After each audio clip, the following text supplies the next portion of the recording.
Tonight, election promises are rolling, so are barbs over security clearances and finances, and Alberta's Premier sparks unity concerns. From Montreal, this is Night Talk, episode 26. I'm Gary MacDonald. And from Tulum Beach, Mexico, this is Eddie Tekalik. Well, the promises are rolling as Canadians prepare to cast their votes on April 28th. The political landscape is heating up. With the parties rolling out promises and trading sharp political shots, we are being bombarded with what some are somewhat competing visions for the country's future. So tonight we break down some of the key moments in the first week of what's being described as one of the most critical campaigns in the country's history. It began last Sunday afternoon when newly minted Liberal Prime Minister Mark Carney paid a visit to Governor General Mary Simon to receive her approval. The Liberal leader held a media availability shortly after. We are facing the most significant crisis of our lifetimes because of President Trump's unjustified trade actions and his threats to our sovereignty. Our response must be to build a strong economy and a more secure Canada. President Trump claims that Canada isn't a real country. He wants to break us so America can own us. We will not let that happen. We're over the shock of the betrayal, but we should never forget the lessons. We have to look out for ourselves. We have to look out for each other. We can control our destiny. We can have a new Canada built by us, for us. We can give ourselves more than any foreign government can take away. And the best way we can deal with this crisis is to build our strength here at home and help people who will be hit hardest by these tariffs. That's the right thing to do. That's the fair thing to do. That's the Canadian thing to do. That's what makes us strong.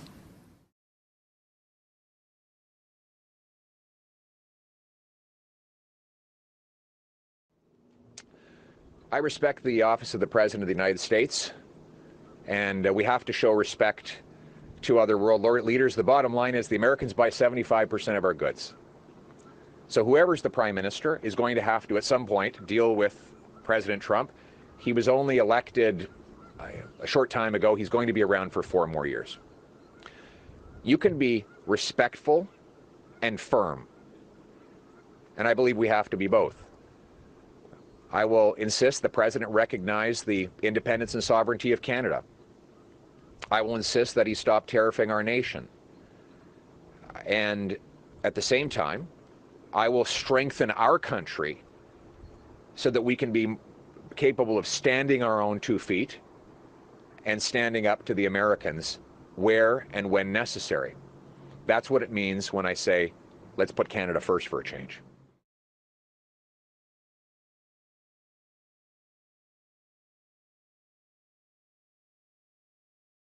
Well, let's be clear. Donald Trump has come out and endorsed Mark Carney. Elon Musk has endorsed Pierre Poilievre. I'm the only federal candidate that is 100% not endorsed by the Donald Trump administration. This is day one of the election campaign. I'm running to be Prime Minister of this country because I believe people deserve a Prime Minister that's going to work for them every single day. And that's what New Democrats do. We work for working people. We work for everyday families. And I think people deserve that. So that's what we're going to do. We'll worry about the results of the election afterwards. I'm running for Prime Minister because I believe in you and I choose you.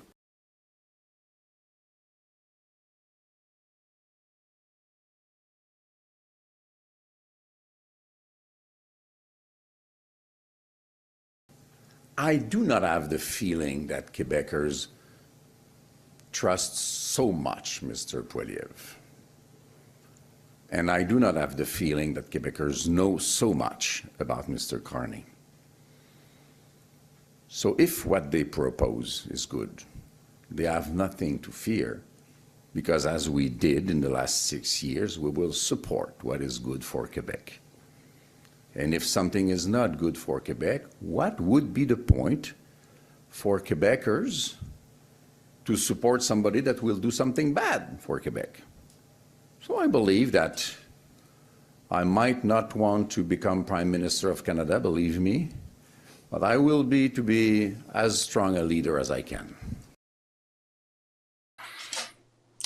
So that was the opening day, and there was one thing that seemed to be very, very much in common as far as a lot of the comments, and that was the current administration in the Oval Office south of the border.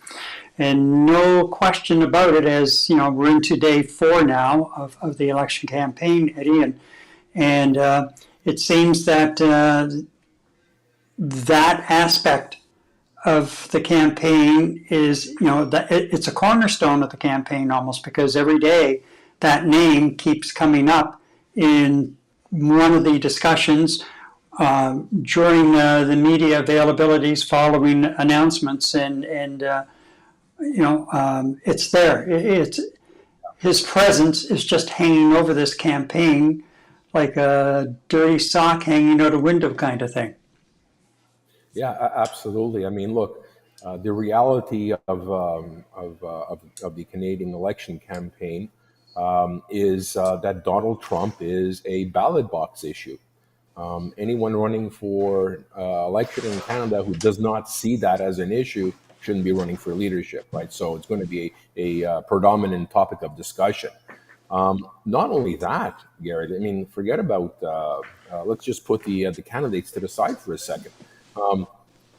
Donald Trump is a ballot box issue for the voters of Canada. Let's call a spade a spade.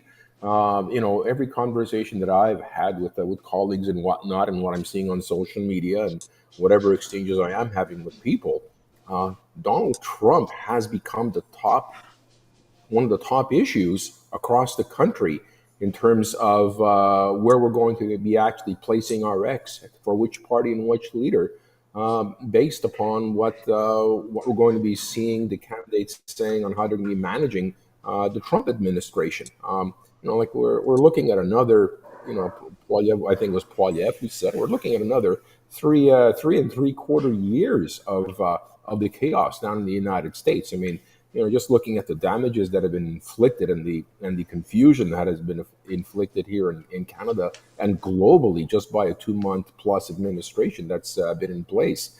So Donald Trump is a ballot box issue. And I thought I saw somewhere on a recent survey that 35% to 40% of Canadian voters are saying that this is an issue. 35% of what they're concerned about is the top issue for them. And it's funny though, you and I were, you know, chatting about what are the issues going to be once Trudeau resigned. And, you know, we talked about housing, economy zone was on the top of somebody's mind. What are they going to be doing for energy sufficiency, so on and so forth. And now the top issue for Canadians is Donald Trump. How the tides have turned in a matter of 4 or 5 months. It's unbelievable.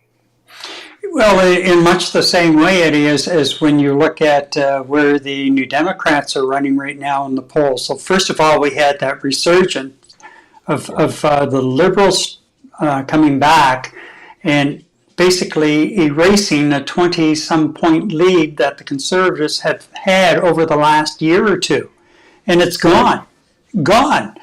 And now you look at the New Democrats, and it looks like they're paying the price for closing up to Trudeau and the Liberals and keeping Trudeau propped up for so long, because they're down now in single digits. And I think it was the poll you were looking at just before we started the stream. I think they were around 7%, 8%, wasn't it? No, it was 6% actually. The last time. Yeah. I mean, that's like, they went down from 15. Listen, we saw this at 15%. They were at about 15% November, I think it was. I mean, to go from 15% to 6%, as you had mentioned earlier on to me, high danger. They're not even going to be an official party once the election is finished. Unreal. Yeah, and you have to have 12 seats for official party status, and at the rate they're going, like 6% across the country on average, Yeah. they're not even going to be running a close third at this rate, and so Singh keeps saying today. I heard him a couple of times saying that. Well, I've been behind before, and we've come back, and we can do it again. I'm running to be prime minister, and even Tom Mulcair took a swing at Singh, if you will, because he said he has to face reality. He's not running to be prime minister.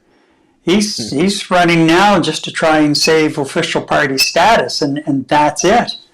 And he's going to be lucky if he can do that. And this is his third election, I think it is, as leader. Yeah. Yeah. So that at the rate it's going, either on the night of April the 28th or within a day or two after the 28th, that we're going to be receiving a resignation from Jagmeet Singh. It's just that simple. Yeah, and very obvious. Surely he'll have enough sense to just resign for the good of the party at that point, instead of being forced out like Trudeau was. And he hung around with that deal with Trudeau and the Liberals. He hung around with that deal for 2 months too long, really. Yeah, pretty Anything much. after the first 2 months, it was a wash. So that's going to be an interesting dynamic to watch, just how far down the NDP drops. And again, that'll be a party that has always just been sort of hanging in there, except for the Jack Layton push a few years ago. And if they lose official party status this time, I think the New Democratic Party, as we now know it, will be just really a glint in someone's eye when they're talking about politics going down the road. Yeah, very similarly to what we saw when Mulroney had his last mandate, and then I believe Chrétien won the next election. The PC, the Progressive Conservative Party, barely held on to official party status. I think they actually lost it. And how many years did it actually take, or how many prime ministerial mandates went by them before they actually re-energized the concepts of the Progressive Conservative Party? I think it was like something like 12 years, 12 ballots before they actually got back to official party status and some power. And it was fueled by a lot of parties out in Western Canada. So you know what? It's going to be a tough climb for the NDP if ever they make it back onto the political scene here in Canada. And we have a comment. It just popped up, I think.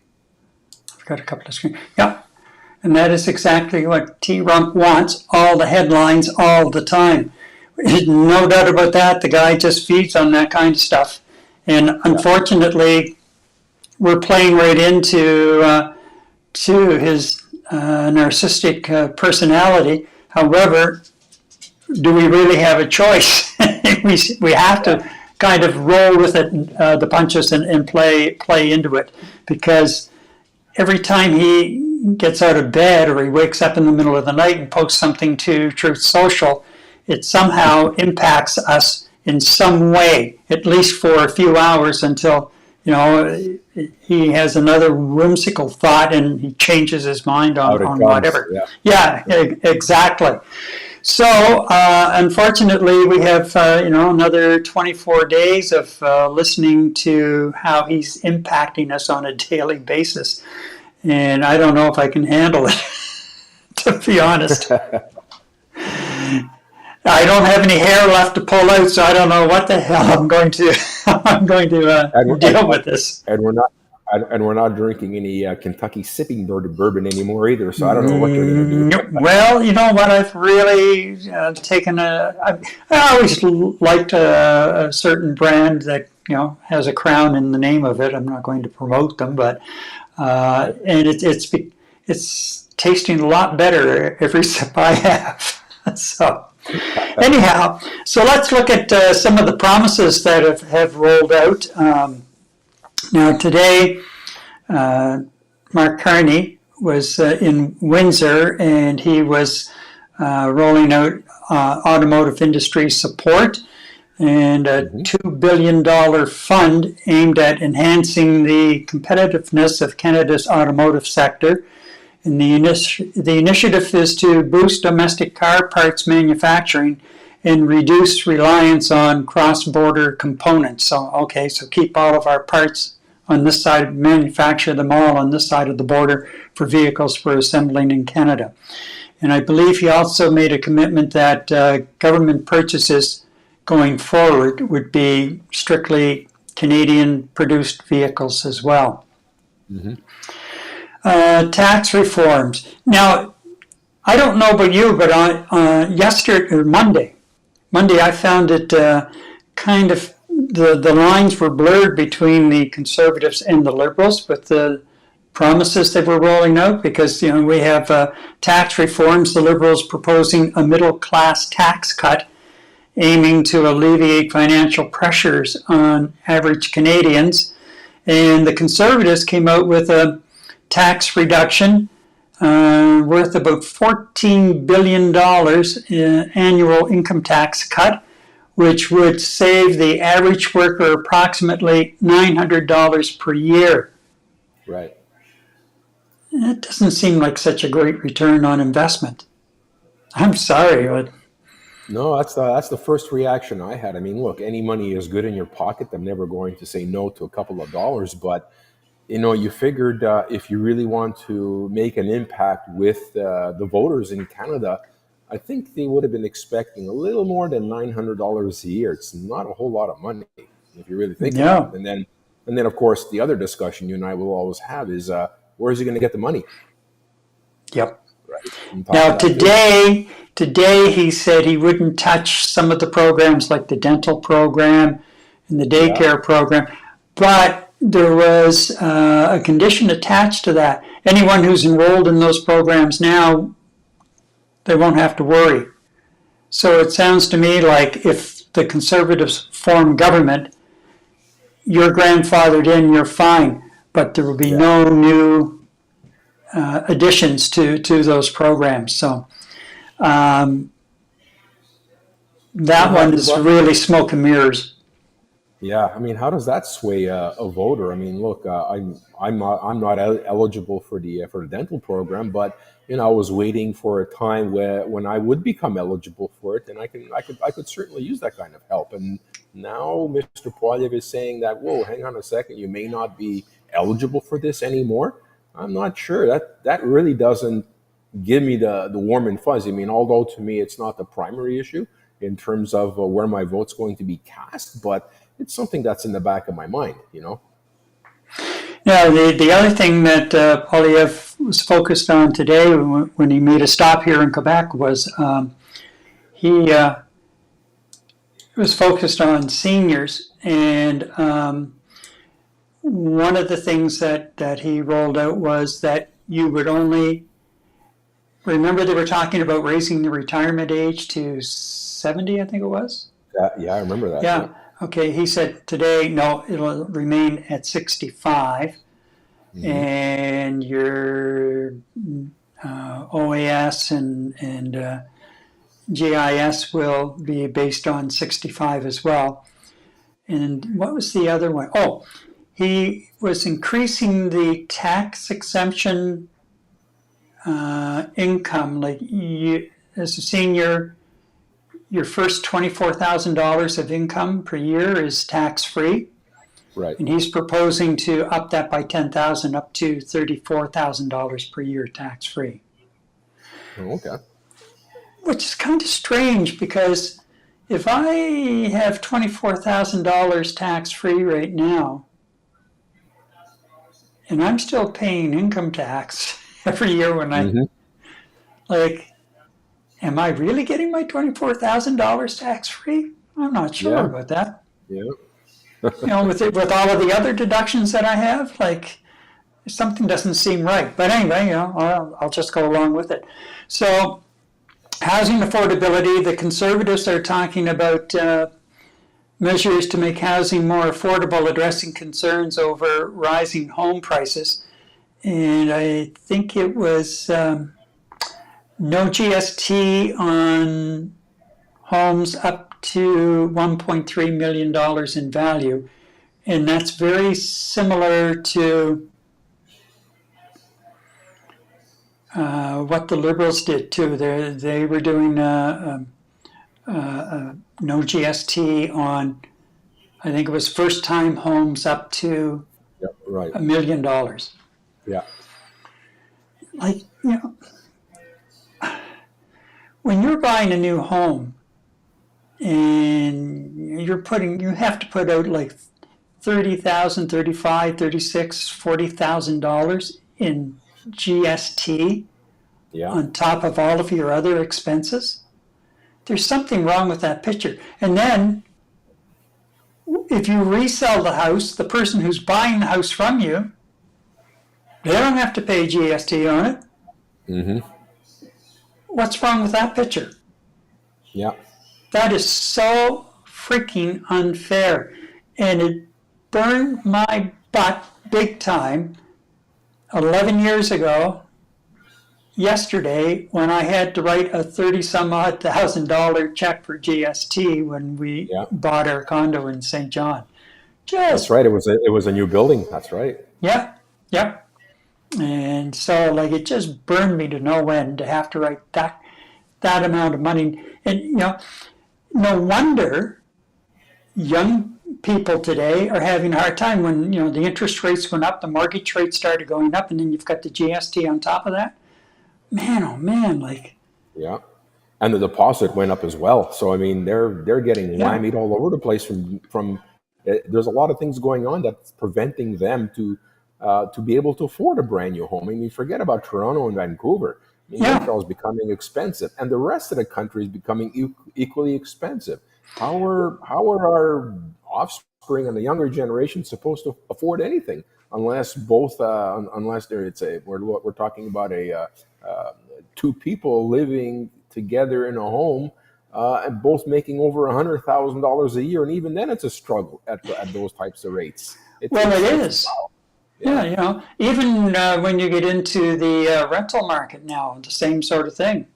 Yeah. And by the way, I found it interesting. I was watching Singh the other day, Monday morning, and he was doing a housing policy announcement here in Montreal. And I'm looking and I'm thinking, that looks familiar. And I kept watching, and it was snowing at the time as well. It was just over here, just down the canal, where the outdoor gym set up under the overpass. Under the overpass. Yeah, that's where they were. And some of that is federal land still, and that was his pitch. He said, I was here during the last federal election campaign, and I want to take any vacant federal land in the country and build housing, so that affordable housing units. And so he said, I came back here again today to try and drive that point home. And there is a fair amount of federal land all along the canal and in that area. The Peel Basin, yeah, absolutely. Yeah, exactly. So what else do we have here for some of the promises? Okay, well, let's look at the New Democrats. Social programs, the NDP emphasizing the expansion of social programs, including initiatives to make the move affordable for Canadians. Initiatives to make the move affordable for Canadians. Somewhere along the way, a word got dropped there. Public services, commitments to keep essential services public and accessible, ensuring they serve the needs of all citizens. Future security proposals focus on shaping a secure future through sustainable policies and equitable economic strategies. What the hell does that mean? that was a mouthful. What policy wonk wrote that? Who, out of whose mouth did that come out from? The New Democrats. NDPs, okay. Yeah. That was a lot of verbal diarrhea, I hate to tell you. Yeah. Or if you're having a conversation with media types, word salad. That's all. Huge word salad. Jeez. Like, okay, what? It's like I used to say to these guys. There was so often you'd have a leader, and you ask a question, and they'd go off on this scripted answer that they had memorized or whatever. Right. Anyway, and I'd just be standing there looking, and they'd finish, and I'd say, "Okay, Mr. Premier, could you put that in language that the average person sitting in Tim Hortons or Starbucks right now can understand? Because I don't. So how am I going to tell them the story?" And they just would look at me like, yeah. Oh, I wish I knew you in your heyday to be a fly on the wall. Yeah, there are stories. Anyway, so that's kind of an overview of the promises. Now, a lot of these promises that are rolling out, and there was one the other day where Carney was in Halifax at Halifax shipyards, and made another major commitment to defense spending, and to me that's long overdue. And yes, it's not going to help the budget figures any, but it's an investment. It's an investment in our future, and it's our future security as well. And you can't put a price tag on your security, and especially with the geopolitical climate as it's evolving now, when we're basically we're mushroomed in between Russians and Chinese on one side, and the United States and the current administration on the other side. Yeah, that's not a great position to be in. So any money we spend, and he's talking about making sure that the armed forces get raises, long overdue. Mm-hmm. And I hope there's substantial raises, because how else are you going to attract some of the brightest from the private sector to come into the military? Because the whole thing with the military is getting much more technology driven. Well, we talked about the recruiting issues last week. Yeah. The Canadian military has been having a hell of a time recruiting these bright minds and soldiers, for that fact. Yeah.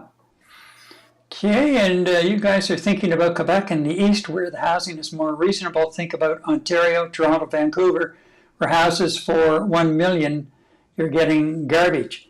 Yeah, there's a lot to be said for that, for sure.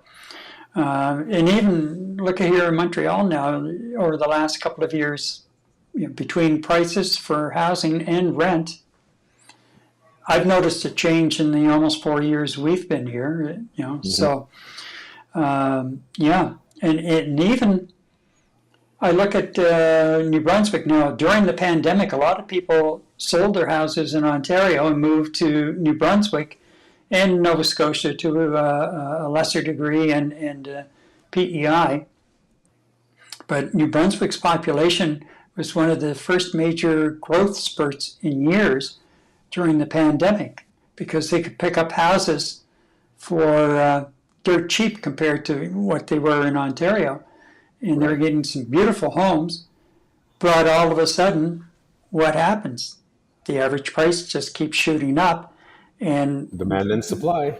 Yep, and then you hear a lot of native hashtag Johners or New Brunswickers saying, like, what the hell happened? Like, prices have doubled, tripled. Well, yeah, you're right. It was the law of supply and demand. So you have that aspect of it. Anyway,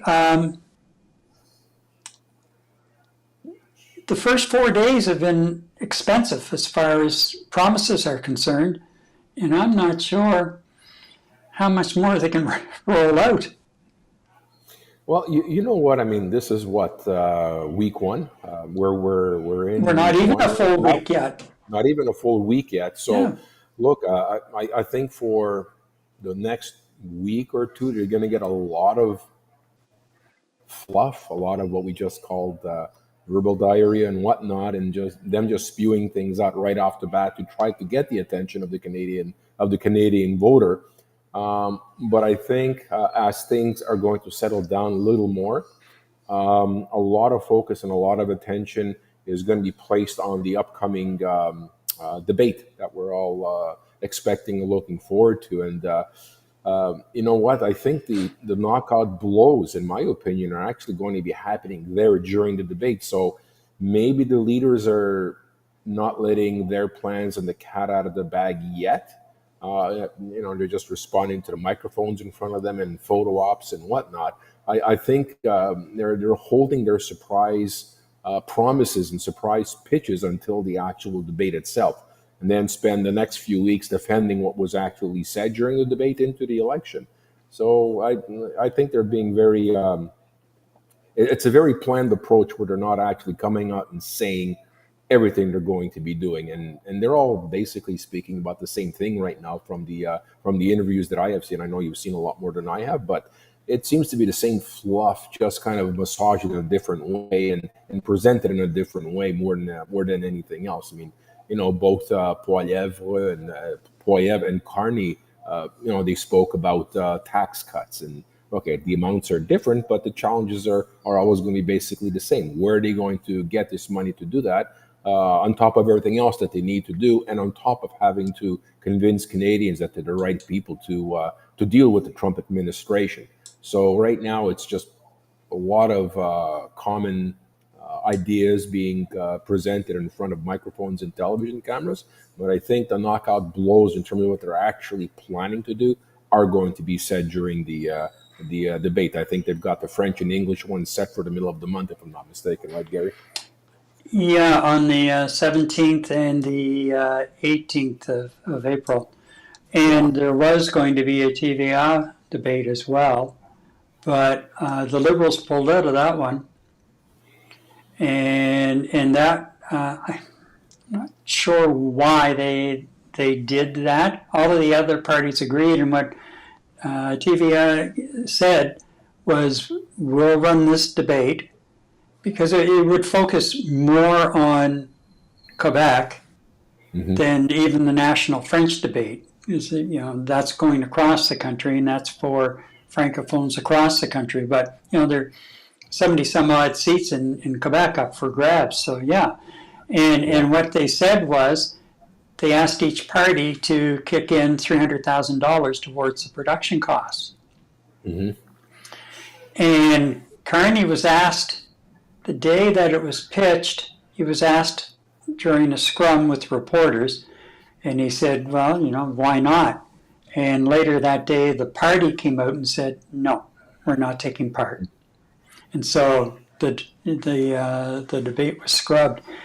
And, a lot of people thought that was going to stick, to the Liberals, and they got a bit of flack for it, but it seemed to have, they had the Teflon suits on and just kind of seemed to slide off. Yeah. However, and TVA backed off as well, right?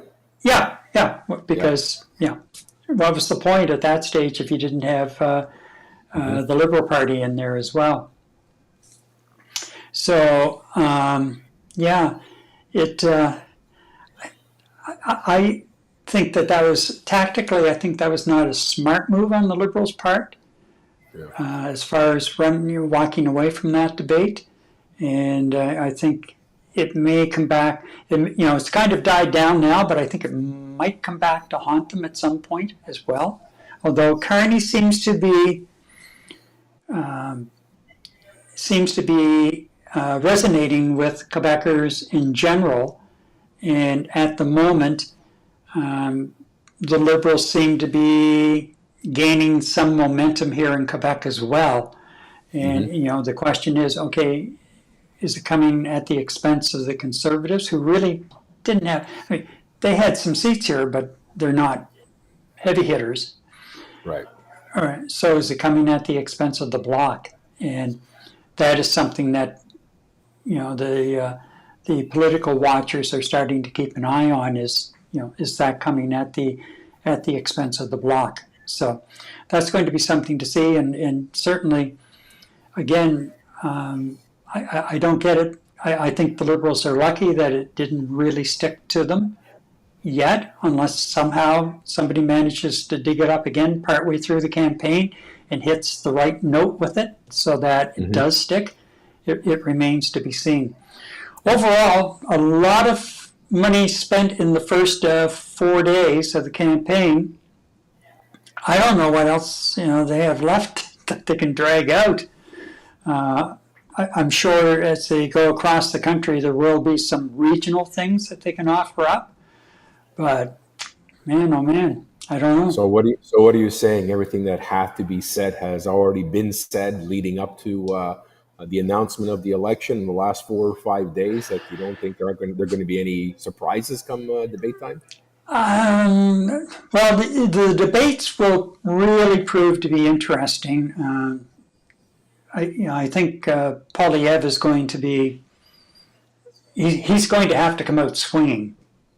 Given the fact that he and the party have blown a 20-some-odd point lead, they have to come out swinging. He has to really be feeling the heat from this.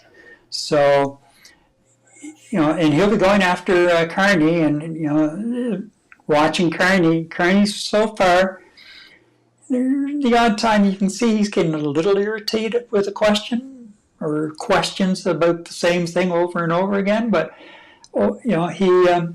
He's maintaining a very, very, calm appearance for the most part. Very diplomatic, very prime ministerial, if you will. Right.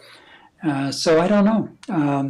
And certainly, especially in the French debate, I have to give the guy full marks. And he'll say, my French isn't the best. But he's not running away from it in any form at all. He just jumps right in. And each time he does, like his French, I think, is getting a little better. It's the same as batting a few golf balls around. You bat enough of them, then eventually you either get really okay at it, or you just realize that, this is not for me. Yeah, no, he's definitely getting more comfortable in his skin when he's dealing. Doesn't matter what language he's dealing with. Whether it's in English or in French, it just seems that his responses are very clear. They're very direct. And if he gets heckled by a reporter during a response, he'll politely rephrase what he had just said and make sure that the reporter clearly understood what he had said. I saw an interview earlier this week where a reporter asked him a question. It was kind of a yes or no question. Carney gave him an answer that resonated in a yes response, and the reporter came back and said, well, I'll take that as a no. And he clearly went back and said, no, that is not what I said. And he rephrased everything it said to him, which basically resonated as a yes. So, and I think this was a reporter from out west that was part of a far-right platform of sorts, a magazine or something. Oh, okay. He was very, very, very direct in the way he approached them, and I've also seen his French interviews. He does not, you're right, he does not shy away from any question in French, and he will respond to it as best as he can, and clearly. So, with every passing interview, with every passing television appearance, it seems that his confidence level is becoming more prime ministerial with every event, right? Mm-hmm.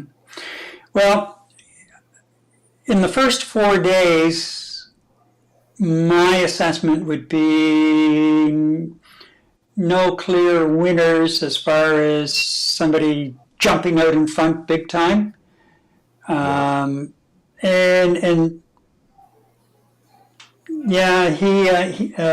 had a bit of a mix-up yesterday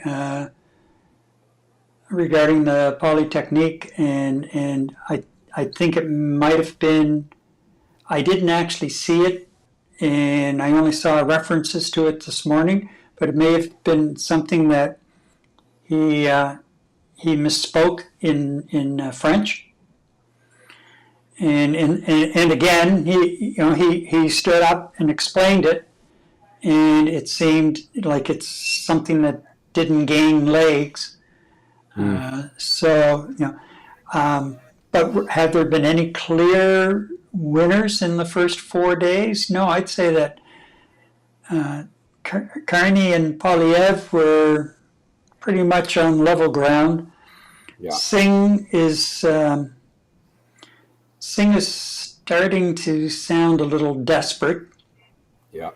and on Monday in particular, Sunday, Monday, if the billionaire millionaire bashing that he did, it was like billionaire and millionaires every third or fourth word in the sentence. Right. That's all that came through. So, he's beginning to sound a little desperate. But my favorite guy so far in this campaign with his answers is Blanchette. Yeah. And we're going to have a couple of clips coming up here in a few minutes of Blanchette, and I just like, there's something about him and the way he handles the questions and responds in English, and I love it. I just Yeah. But you'll see what I'm getting at in a few minutes. Anyway, before we go any farther, I did reach out to our European contributor yesterday to just get initial reaction, if anyone over there was taking notice of the fact we're in the middle of an election campaign now. And so Christian took some time out to have a quick chat with me, and here we go. All right, to get a broader perspective on tonight's discussion, we're joined by our European correspondent, contributor, Christian Falk, who's in Switzerland, and we're going to talk a bit about the looming April 2nd trade deadline that the U.S. president has imposed on the rest of the world, as well as touch briefly on the Canadian election campaign and any sort of impact or how that's being watched in Europe as well. Christian, thanks for taking the time out to join us this evening. Thanks for having me. So let's get down to business here. What exactly is happening with that April 2nd tariff deadline looming, where everybody, it seems, in the world will get some kind of an envelope with the number, the percentage factor as far as tariffs are concerned from the U.S. What's happening over there now? Is there a lot of concern about this? Well, looking into the mainstream news or mainstream newspapers, I think the all-over perception of this is that people more or less got tired about the topic. I mean, it's still in the newspapers, but we knew what was coming. The European Union, they formed a special task force to see on how we could counter those sanctions, but we're also looking for alternatives, strengthening our partnerships, trade partnerships with other continents or partners like, for example, Canada or China. So what we here specifically in Europe are wondering is if the American taxpayer actually, or the people in America, they actually understand on how a tariff works. This is like 101 education you get everywhere, like that in the very end, the tariffs are paid by the importers. And still we have the feeling that the American people are not really aware of it, but sooner or later they will realize what an impact it will have.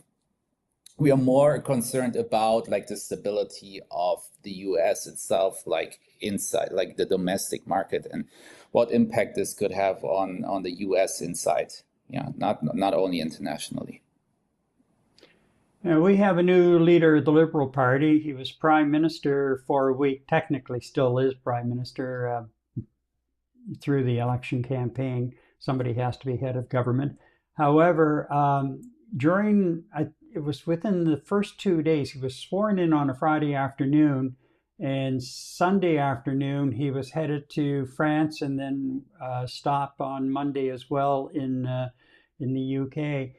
How was that perceived? Well, we all were looking, or we were wondering, he missed the traditional Washington stop, right? That was per tradition the first thing like the prime minister would meet up with, and it was like here we say he has a very good reputation in Europe, specifically in the banking sector, but people are talking in general good words about McCarthy.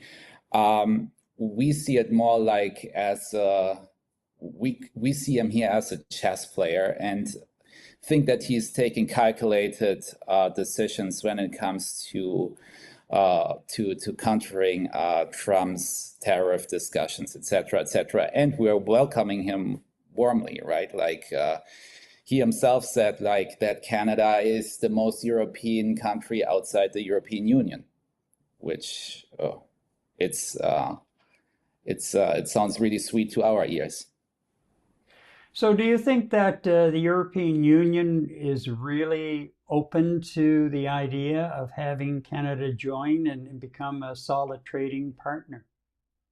Well, there are discussions, and I don't hit me on all the articles, but two from three main points or main characteristics are already given that technically Canada could become a member of the European Union. It's like we have the same human rights. Like this is constituted like we're like in terms also of economy and trade partnerships. Like the third point, I don't actually remember, but the basis would be there if that really takes place. It's another thing, but we like the sound that, or we see that there's a shift, and people, especially the European Union, is getting more aware that we need to have more independence from the United States. And I think that's where we're partnering up also with Canada now. Like we were for far too long, we relied on the US as not only as a trade partner, but also in terms of defense. And with Canada on the North American part of the globe, that would be a strong partnership. And that seems to be where Mark Carney now is focusing. A couple of his very early election promises focuses on strengthening our military and stepping up our defense. Now, that's something as well, I think, that he spoke to the president of France and the prime minister of Britain about when he was over there last week. Tell me this, the fact that he went to France and he went to Britain within 2 days of becoming prime minister, does that send a very strong message? How's that being interpreted throughout the European Union? Here we really saw it as he's reaching out his hand to us for strong, like for partnership. You know, like we were really flattered by this gesture. Let's put it like this, but it also showed us that we're not the only people looking for the independence from the USA, and people are waking up, and we felt it was a really nice move from his side. But also we know that he is looking at his career, we know he is a chess player, and he is using it very strategically against the Trump administration. Definitely, that's on how we received it in here. I find it interesting, the fact that you were telling me before we started recording that the media right now in Europe is not really paying a lot of attention to the Canadian election. Why do you think that is? Well, at the moment, like look at the media, we're actually still so concerned about what's happening in the US that we're losing the view in terms of all what's happening on the rest of this world, you know? Like still the media, the press from the US is having a huge impact in here, even though we're getting tired about the tariff discussions. More what we're looking on how we could actually, but it's a big topic about Canada itself, where we will land once the election is done. in terms of trade partnerships or like a possible collaboration on defense, etc., etc. So, yeah, it's like at the moment, the USA is still overruling the whole media at the moment. Yeah, unfortunately. Well, you should try living next door to it. Yeah, exactly. We're like the mouse sleeping next to the elephant. Yeah, exactly. Well, Christian, No, but I think yeah. the sooner I mean, the election is now on the 28th from what I remember. I think in the next 1-2 days, we will hear more from this, and then we can discuss about that next week. All right. Christian, thank you for taking the time out to bring us up to date as to the European view on tariffs and elections and the U.S. president. Coming up, the uproar over security clearances and financial disclosures. First, though, a reminder, if you are enjoying Night Talk, please consider giving us a like, share, and or subscribe. It does help the channel grow, and Eddie and I are most appreciative of your support. All right, let's move along, and we're going to talk about security clearance and financial dealings, because there seemed to be in the first day or so a lot of talk about Mark Carney's financial situation and Pierre Poilievre's security situation. Liberal leader Mark Carney and Conservative leader Pierre Poilievre have been trading barbs over security and finances. Carney has taken shots at Poilievre over his refusal to get his security clearance. I find it beyond baffling. I find it downright irresponsible that the leader of the opposition, day after day, month after month, year after year, refuses to obtain his security clearance. As a normal course in peacetime when times were tranquil, that's unacceptable then. But at this point in our history, when we face the greatest threats that we faced in generations, in most of our lifetimes, he has to answer for that.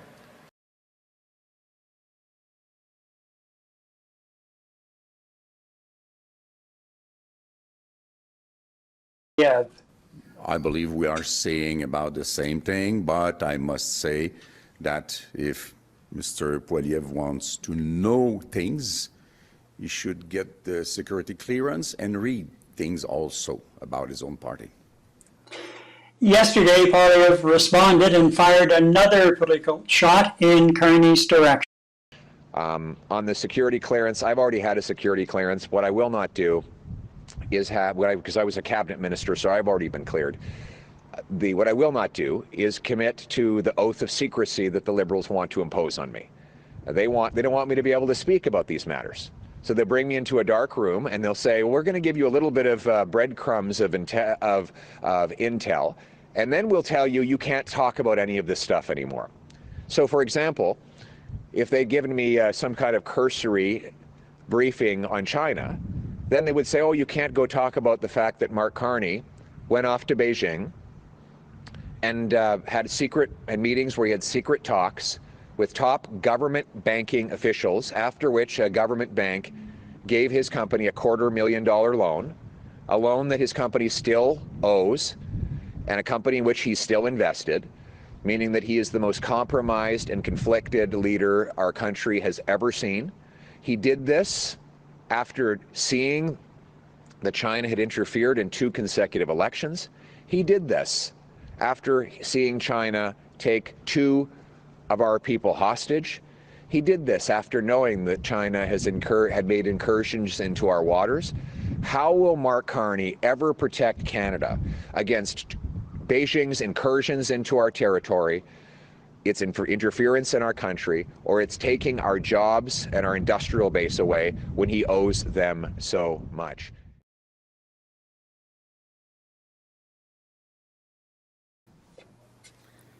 He has to tell us what he owns, what will happen with it, how it could, not that it does, how it could create a conflict of interest.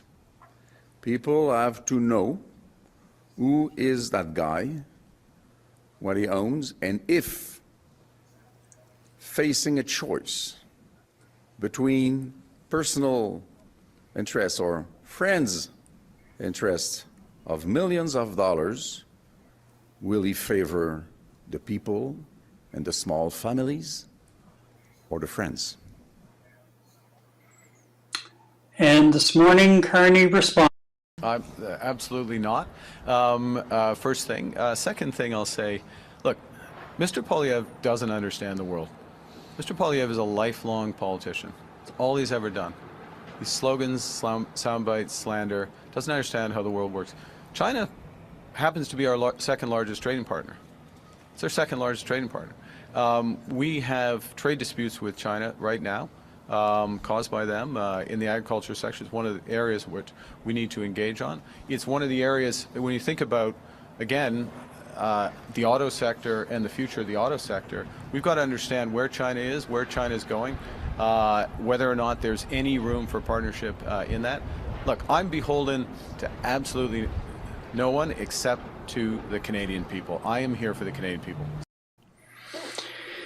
So an interesting turn of events in the way that Poilievre fired back yesterday. And then Carney comes back today and tries to pop that balloon. And I don't think Carney did himself any favors with that response.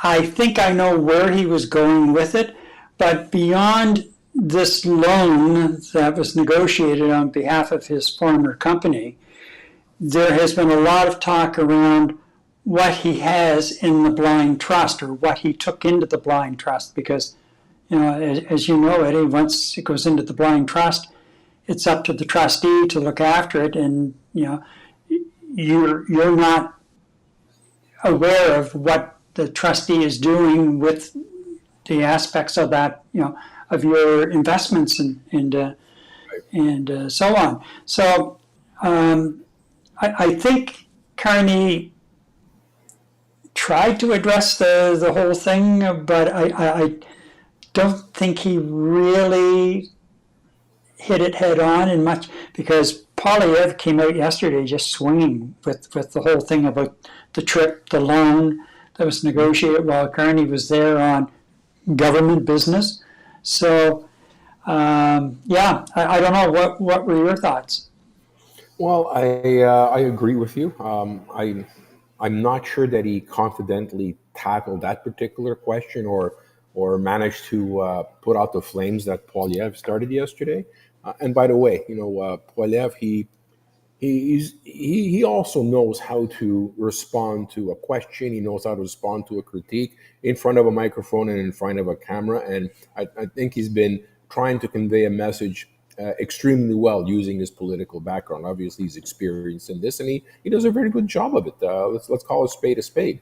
The salvo he fired yesterday, I mean, it was well done from his perspective. I'm not exactly convinced this is something that is a campaign planners asked him to do. I think this is just something that he was responding to, and he came out to you know, respond to any questions that the reporters threw at him in front of cameras. And A, he responded. B, he threw out an obvious question that a lot of Canadians potentially might be asking themselves: Is this guy running the government, or is he running the government for the benefit of his pocketbook thereafter his tenure as prime minister is over? I mean, we get this question down in the United States all the time, and it's all about how much I can put in my pocket, right? Well, we don't work like that here in Canada. And, you know, I think Poilievre asked a really solid question. And I agree with you, Gary. I don't think he answered that question. He spent a little bit more time deflecting around some of the issues surrounding Poilievre. And he didn't come out of that looking exceptionally strong in terms of you know, his business life. You know, maybe at some other point he might do that. Obviously this is going to be a question that's going to be thrown at him by all three candidates, or they're going to lob the grenade at him regarding his financial business work and what the trust is essentially doing in the debate. That's definitely going to come up. So he's got to be better prepared with this, not counterattack with issues, address that issue directly, and then counterattack with something else. So I agree with you. He didn't really do a great job there. Here's something. Poilievre, in his response yesterday, in his response, he said, I have a security clearance. I got it when I was a cabinet minister in the Harper government. So, and then he makes reference to this affidavit that during the Trudeau years, you had to sign, in addition to the security clearance, around, not discussing, like basically an NDA, I guess. Almost an NDA, yeah. Yeah, around certain issues. To me, any discussion or any briefing you receive as a member of government, and you receive it from your intelligence agency or agencies, unless they indicate that it's okay to bring something up, it's, to me, it's all classified. You're being briefed as, you're being briefed not so much as a courtesy, but as a member of a government that will have to ultimately at some point perhaps make a decision regarding how to react or proceed with whatever the issue is that's brought up. And, I get that, I understand that. You have to keep a lid on things. You can't be running around using Signal and texting your group of friends, right, battle plans, and everything else, and then just sort of brush it off. Well, to this morning they're calling it attack plan, battle plan, attack. Like, stop with the bull. You got caught red-handed. It was detailed information, and you put like that kind of information out on Signal. Yes, it's encrypted, but it's not foolproof, and obviously not foolproof when fools are using it, as we saw this weekend. Yeah. Like, who in the hell would do that unless you're doing it on a government-approved classified phone or communications device? And not while you're in Russia, and not while you're traveling through the Middle East. Yeah, For all we know, Russians wrote Signal. and they were so casual about it. But on the other side of it, Eddie, here's the thing: there was probably nothing in that the Russians and others on the other side didn't already know, because we know that the current administration is cozying up to Putin and company. So, but it's still like, to me, if I had been the president, the defense secretary and the state secretary would have been in the Oval Office first thing in the morning, and the letters of resignation would have been pushed in their direction, and sign it, pack your bags, and get out. Simple. Yeah. That was a major, major faux pas. Period. I don't care how they try to spin it. Funny they're spinning it that way, but they were all wound up over the last number of years over Hunter Biden's briefcase, and then Clinton's email server. It flows both ways, boys and girls. So you got caught red-handed. The president should be showing some leadership That's a stretch. Should be showing some leadership. He's pretending that this is his reality show. And what did he do in his reality show? Yeah. Get fired. Yeah. He just refuses to do that. Yep. Because that basically puts accountability in his table. Yep. Right? So, regarding... Anyway, we're digressing. Yeah, exactly. But Carney did, or Polyev did say that that was a few years ago when he got that security clearance. He didn't say if he's had it updated since then, because you do have to go through that every so many years. And so we don't know. And yeah, okay, I could say I had a security clearance a few years ago too. But, every time we covered a prime minister or a member of the royal family, or, some other things like going to the La Pro nuclear generating, just different things, right? You had to get a security clearance. And then growing up, my father was Department of National Defense, and he had a NATO security clearance, which meant the whole family had to have background checks as well. So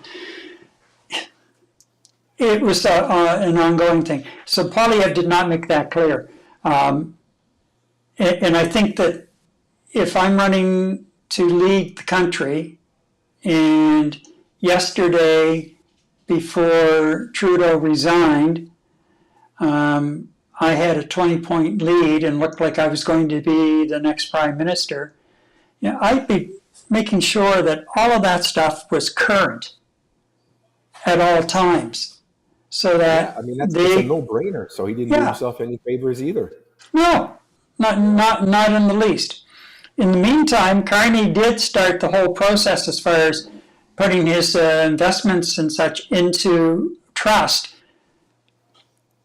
About a week, 2 weeks before he actually was sworn in as prime minister. And as the law required, actually. Well, actually, the law gives you up to 120 days after you're swearing in, I believe. There's a bit of a time. So he was well ahead of the game, and he kept pointing that out as well. Right. So the whole thing is kind of gray. All I know is, for my personal satisfaction, his stuff is in trust now, and Polyev says he's had a security clearance. All I want to know, is it current? If it's current, great. You know what? Yeah. Game over. Nothing to see here, folks. Move along. So yeah, let's move on to the important stuff. Yeah, exactly. But I don't know. Well, you know what? There's always going to be mudslinging. I mean, nothing's going to compare to what we just witnessed in the United States in terms of the mudslinging. Much of it one-sided. But you know what? Like I said, this is the first week of campaigning. They're going to throw the fluff out. They're going to throw stuff at each other.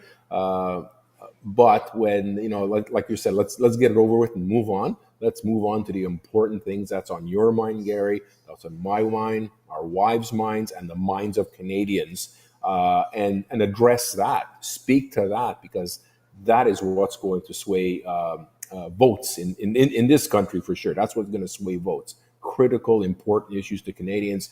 Not who washed his pants last week and he didn't use the proper detergent. Let's get on with this.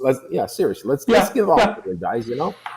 Yep. And hopefully later this week, the two of them close the files on security and financial disclosure. Yeah. Because to me now, it's a non-starter. All Polyev has to do is say, yeah, my security clearance was updated on whatever date. Great. Yeah. Game over. Just thank you very much. Let's move on. And you can still say, I'm not signing an NDA. Well, okay, at this stage, that's fine. You're in a campaign anyway. I don't care if you sign the NDA. Just make sure your security clearance is current. And I don't know why his people haven't been advising him to do that, because there are so many other things that he could be defending, or at least going after his opponents on, and without having to address this every day, at least once a day, sometimes a couple of times a day. So anyway. So let me ask you this, Gary. I mean, you've been on Sure. top of the media more than I have the last couple of weeks. Isn't it kind of uncanny that, I mean, at least from my perspective, where I've been sitting, you listen to Poiliev, you listen to Carney, and you listen to Blanchette. They're speaking to each other about each other, but have you heard any of them raise anything about Singh from the NDP? Or has he become basically a non-issue in this entire conversation? That's a very good point, Eddie. Very good point. I didn't. Did you hear anything? Did you hear any mudslinging at Singh or anything like that I missed? Or No, Singh has come out and he joined in the chorus of Carney should let us know what he had going into the trust, and also brought up Poiliev's situation with the security issue as well. But it's yeah, like it's almost like a non-thought, like a complete afterthought, which probably goes to why you and I are looking at the polls of him going from a double-digit to a single-digit percentage voter count, potential percentage voter count. It's yeah. I think that the demise of the NDP is well underway. And you know what? I wonder what the debate's going to look like. I mean, are they even going to turn around and acknowledge the guy besides a handshake? I don't know. I don't know what to expect. Well, he's going to come out slinging, and it's going to be millionaire this and billionaire that. I hope not. I hope not. Say it once, get it over with in the first 5 minutes, Jagmeet, but then get on to something more substantive. But it's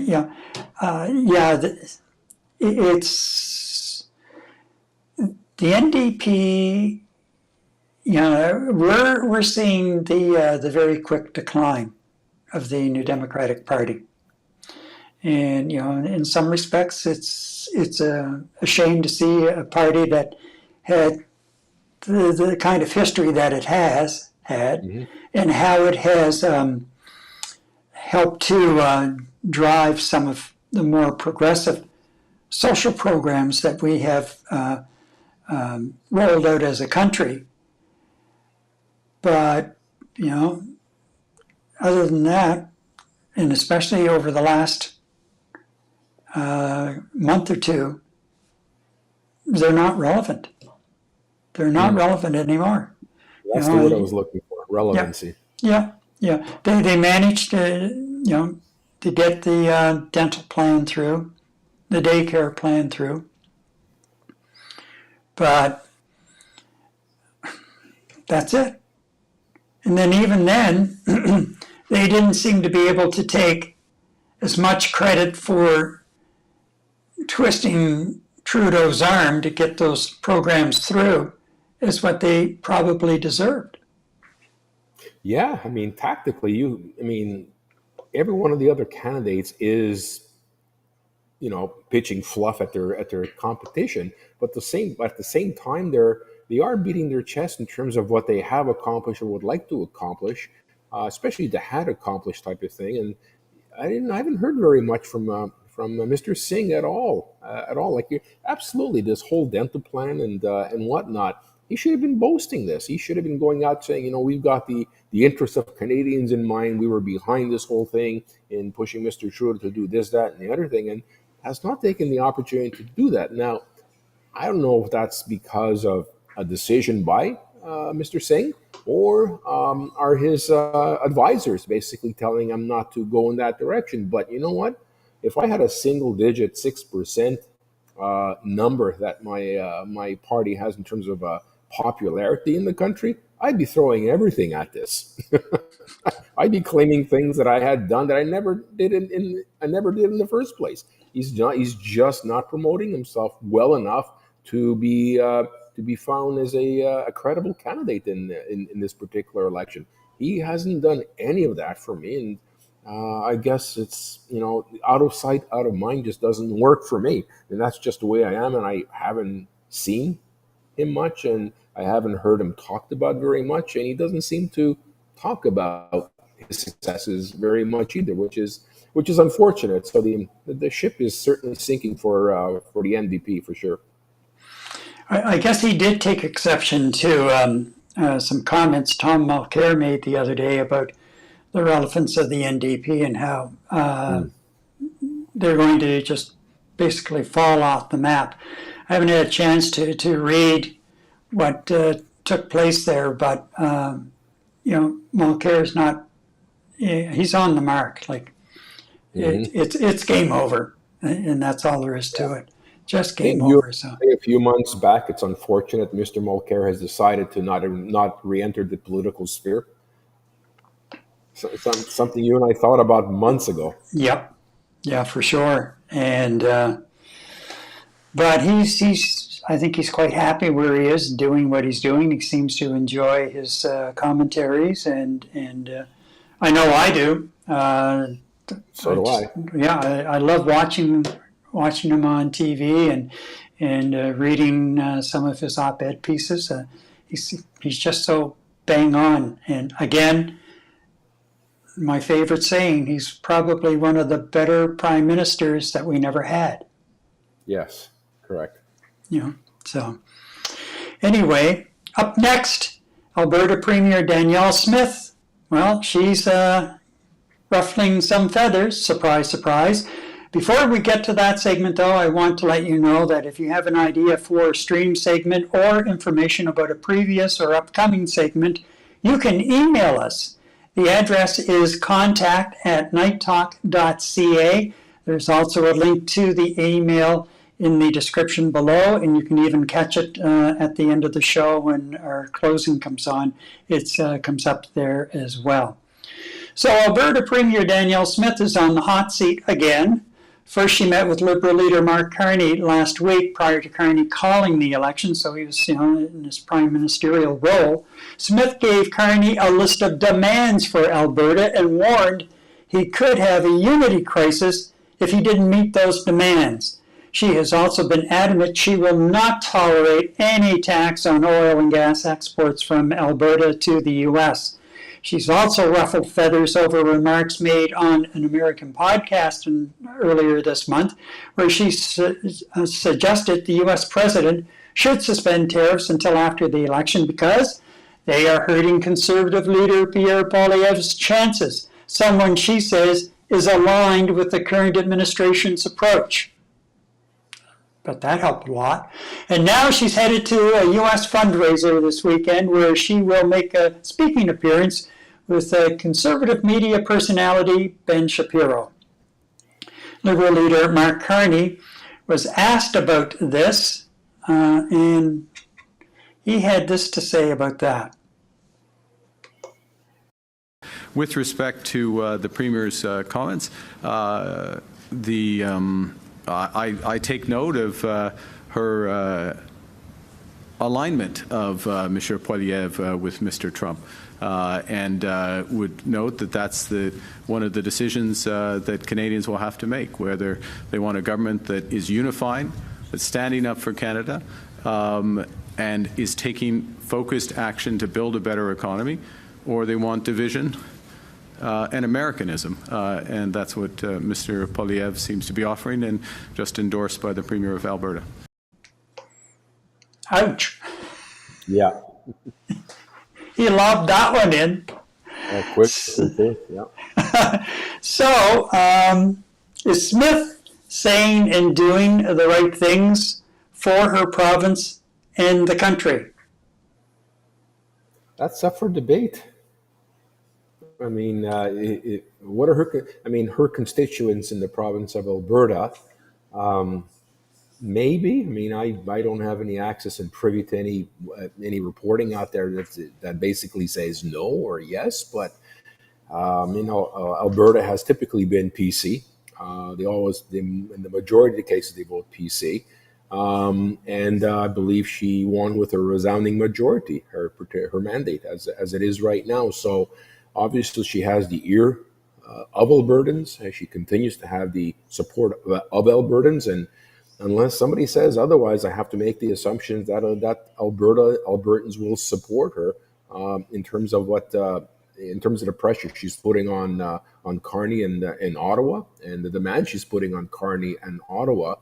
And albeit I think a lot of what we've seen in the media is that Albertans seem to have an affinity for some of the policies that are being pursued by President Trump. So I really don't know. Is she, does she want to distance herself from the United States? Does she not want to distance herself from the United States? Does she believe either decision is going to alienate her from her base in Alberta? How much politicking is she doing in terms of her positioning right now? Is she looking at the future of herself and her party moving ahead, or is she thinking about the well-being of Canada in general? And quite honestly, to come out to say that there is going to be a national an issue with our confederation if Mr. Carney does not meet her demands, I think that's a little pressing in terms of her positioning and extremely, extremely aggressive. That sounds more like something that I'd be hearing out of the United States administration right now, not something from a premier in Canada. I just found that a little extremely aggressive.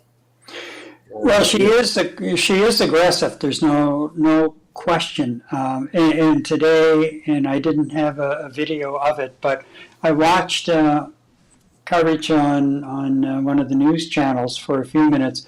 She stood up in the legislature and just gave a fiery response as to why she felt it was in the best interests of Alberta and Albertans for her to go down and take part in this with the audience that she would be playing to, and that this is the sort of thing that we should be doing, and that she's not going to listen to some Easterner political pundit tell her what she's going to do and what's in the best interest of Albertans. And I get it. There's Alberta's always been kind of a low-key Anglo-Quebec in some respects, I guess would be the best way of describing it. There is a certain segment, and it keeps rearing its head every so often, of separation. Yeah.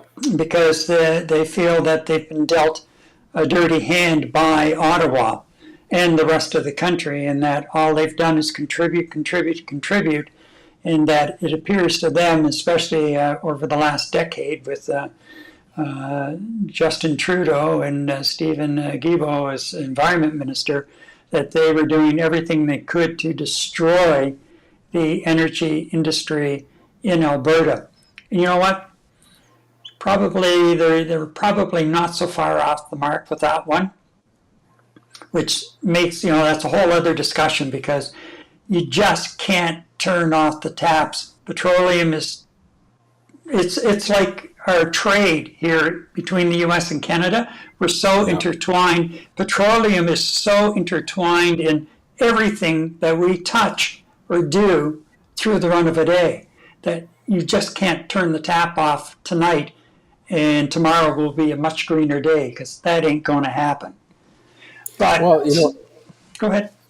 I just wanted to comment, Gary, that throwing that grenade at Carney right now, I think it's very important for what you'd like to see from the government in terms of supporting Alberta's requirements. And like you were saying, everything's about energy. And apart from hydro, when you're looking at the petroleum industry, that's what Alberta's all about. This is what the province was built on, and as a result of the contributions of this province, we have a pretty good country that we're living in, But at the end of the day, at some point, you have to say, well, what's in it for us? And I think that's what she's doing right now.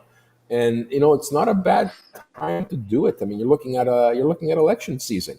You're basically pressuring the incumbent to actually come up and make election promises, whether Albertans are going to vote Liberal or not. She wants to get something out of this, and by the same token, without actually directly saying it, there is a an unseen pledge of allegiance to Mr. Poilievre. And maybe this is an effort to, swing some voters over his way and, help Albertans get what they'd like to see. So it'll be very interesting to see how the Liberal Party and Prime Minister Carney are going to respond to these threats, first of all, and second of all, what they're actually going to put on the table to entice Albertans to vote Liberal, and B, to basically give something to Premier Smith that'll appease her and minimize this whole thing about unity issues. That's the last thing we need as Canadians right now is anything that even come close to a unity issue, because Mr. Trump is just going to jump on that. I mean, he looks at weakness and he pounces on it. So we can't be seen as a country with some unity issues, because this is exactly what he's going to throw out in terms of when he thinks about stuff 2 o'clock in the morning, and he'll come across this and pounce on it during his tweet fest, if you want to put it. So.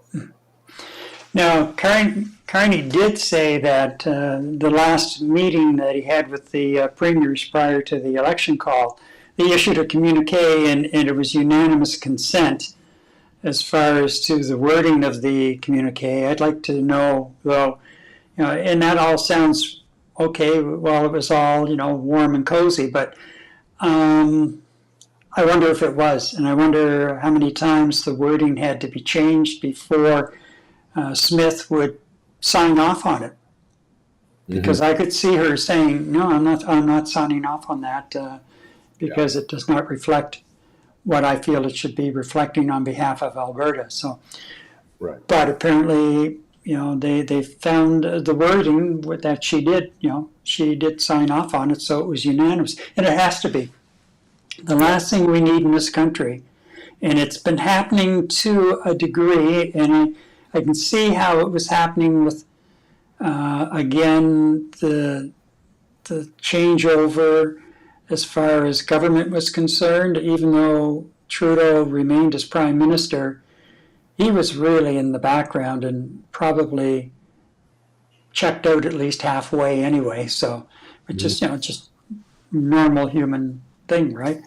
But I would like to think that she's using the openings that she has with the hardcore conservative movement in the states that would have perhaps a pipeline into the White House, and using that to the advantage of Canada, Alberta, but primarily Canada, and Alberta wins if Canada wins, right? Hopefully that's the way it is. But, even you have to be so careful right now, because I thought about this when she was on the podcast and said, perhaps the president should pause the tariffs on Canada over the election campaign because it's not helping Poilievre. And, as somebody rightly said, well, she's a premier, but she's entitled to her own opinion if asked a question. Yes, but also as premier, you have to remember that there is a high level of diplomacy at play here, that people, because you are a premier, people hang on your every word. And if you're going to say something, you better damn well make sure that you're saying it in such a way that it doesn't go back to bite you in the ass, and that you're putting a message out, but you're not breaking with the unity of the campaign.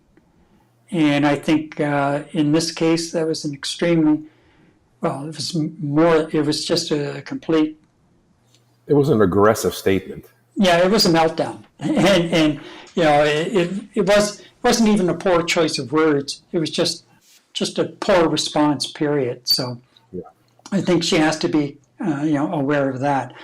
Other than that, how much damage is it going to do? I think probably at this point she's going to do what she said she was going to do, and that's the end of it. The opposition NDP held a news conference on the front lawn of the legislature today saying that she shouldn't go and blah, blah. And that's when she let loose in the legislature in the afternoon and just hammered them big time. So she's feisty, and she's a very strong individual, and that's not a bad thing as long as you can temper it when you're in those positions of leadership. True. And with that, Eddie, day 4 of the federal election campaign is drawing to a close, thank God, because it's been a busy couple of days. Hectic 4 days, and we still have another couple of weeks before heading to the polls. One fact is clear, though: the outcome of this election will shape Canada's future and its place on the global stage more so than any other in recent memory. Thank you for checking in tonight to the stream and the video later on, and remember to like, share, and subscribe. Night Talk returns in 7 days. I'll say from Montreal, good night. Eddie? Good night, everybody from Tulum.